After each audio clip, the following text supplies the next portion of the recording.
धुळे शहर पोलिसांची धडक कारवाई, दरोडा आणि घरफोडीचे गुन्हे तासाभरात उघडकीस.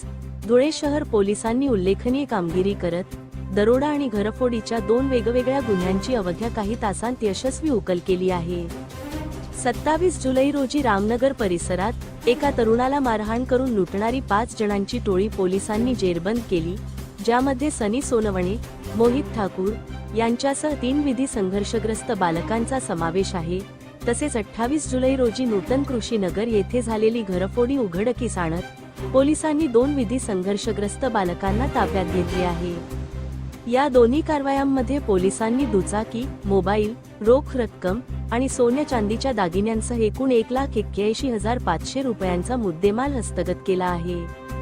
ही धडक कारवाई पोलीस अधीक्षक विशाल आनंद, अप्पर पोलीस अधीक्षक अजय देवरे आणि उपविभागीय पोलीस अधिकारी राजकुमार उपासे यांच्या मार्गदर्शनाखाली करण्यात आली.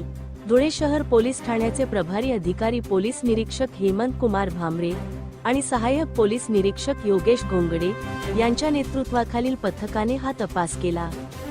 या शोध पथकामध्ये सहाय्यक फौजदार विजय जाधव तसेच पोलीस अंमलदार रविकिरण राठोड, कुंदन पटाईत, महेश मोरे, तुषार पारधी, अमोल पगारे, सुदर्शन मोरे, प्रशांत नाथजोगी, धम्मपाल वाघ, शाकीर शेख, हिमांशु ठाकूर, दीपक जगताप, राहुल सरदार, हनीफ पटवे, रोहिणी पवार आणि शाहेद शेख यांनी महत्त्वाची भूमिका बजावली. धुळे क्राईम न्यूजसाठी अब्दुल रहमान मलिक, धुळे.